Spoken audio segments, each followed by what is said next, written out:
고난이 반드시 저주가 아니고요, 형통하다는 것이 꼭 축복이 아닙니다. 하나님은 그 아들들, 딸들에게 옛 사람을 죽이고 속 사람을 살려내기 위해서 시련활리한 고난을 주실 때가 많습니다. 히브리서 12장 6절로 주께서 그 사랑하시는 자를 징계하시고, 사랑하시기 때문에 징계한다는 거예요. 순도가 낮은 사람들은 내버려 두는데 오히려 순도가 99%인 사람들은 100%로 만들기 위해서, 그래야 하나님의 유업을 받기 때문에 징계하시는 거예요. 이거 놀이터에서 남의 애들 놀고 있을 때는요, 아무리 위험한 데 놀고 있어도 내버려 두잖아요. 근데 우리 아이들이, 우리의 친아들, 친딸들이 놀고 있으면 위험한 데서 혼을 내서라도 끄집어내지 않습니까? 마찬가지로 그 사랑하시는 자를 징계하신다는 거예요. 받으시는 아들마다 채찍질하심이라 하였으니 너희가 참은 징계를 받기 위함이라. 하나님이 아들과 같이 너희를 대우하시나니 어찌 아비가 징계하지 않는 아들이 있으리요. 그러니까 아들, 딸들이기 때문에 징계한다는 얘기입니다. 남의 아이면 굳이 징계할 필요가 없다는 거예요. 징계해서라도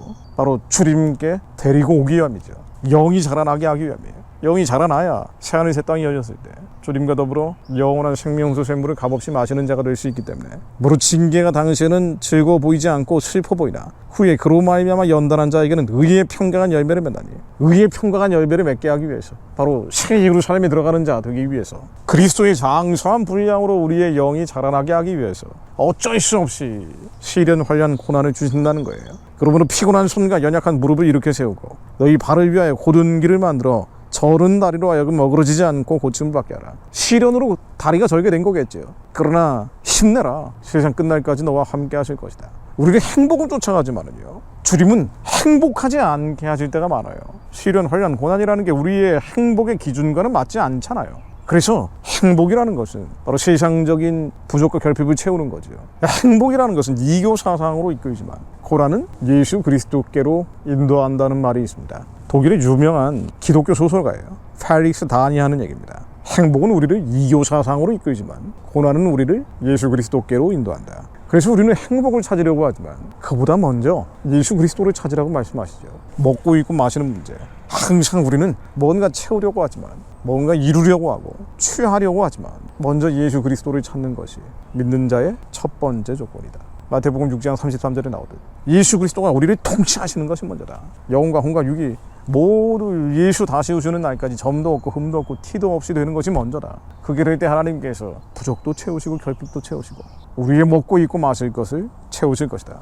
행복을 쫓지 마라. 예수 그리스도를 쫓아라. 그러면 하나님께서 우리에게 필요한 것들을 다 주신다. 하나님, 저희들이 고난 앞에서, 이 어려움 앞에서 말이죠, 마음이 무너질 때가 있지만 그럼에도 불구하고 하나님이 우리를 사랑하시기 때문에 우리의 영이 어린아이처럼 그저 예수 믿고 구원받는 대로 족하는 것이 아니라 태초부터 계신 이를 아는 것으로 멈추는 것이 아니라 그리스도의 장성한 분량으로 성장해서 흉악한 자를 이기는 자, 두려워하는 것이 아니라 예수를 믿는다고 하는데 항상 상황과 환경으로 요동치면서 흔들리는 자들이 되는 것이 아니라 눈으로 보고 귀로 듣고 감각하는 것으로 두려워하는 자들이 아니라 두려워하지 않는 자, 이기는 자가 되어 신도를 쥐는 자를 될 수 있도록, 예수 그리스도 안에 우리의 의식이 완전히 붙잡힌 자를 될 수 있도록 하나님께서 저희들에게 시련을 주셨음을 감사드립니다.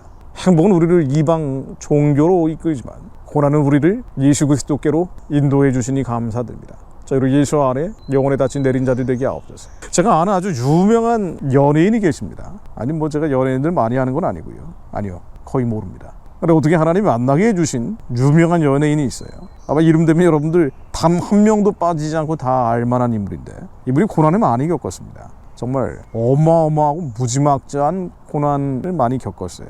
이분하고 제가 카톡을 주고받으면서 은혜를 많이 받습니다. 저한테 보내준 카톡 중에 이런 게 있어요.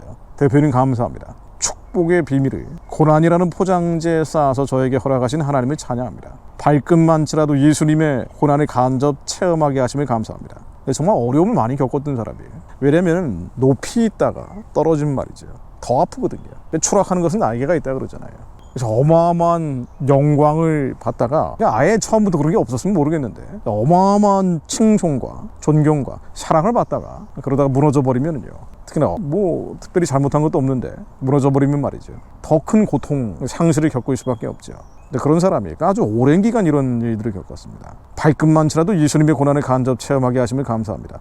애통하는 사람들의 마음을 조금이라도 헤아릴 수 있게 하심을, 박해하는 사람들을 축복할 수 있는 마음을 주심을 감사합니다. 내 속사람은 날로 강해져서 하나님이 원하시는 100% 순도의 사람이 되기를 간절히 사모합니다. 내 안에 계신 주님이 세상보다 크심을, 우리와 함께한 자가 그들보다 많음을, 한 사람이 왕 앞에 서며 한 사람이 나라를 상대할 것을 믿습니다.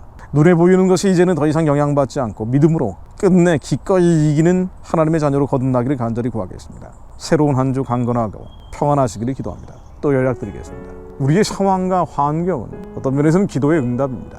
하나님이 필요하기 때문에 우리에게 주신 것이기에 감사할 수 있죠. 기뻐할 수 있습니다.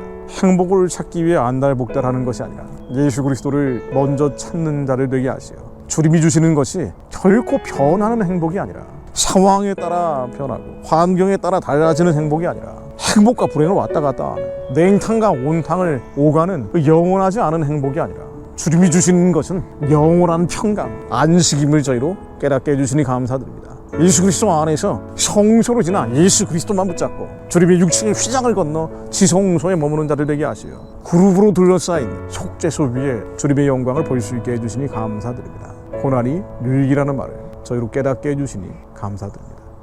예수 그리스도 이름으로 기도드립니다.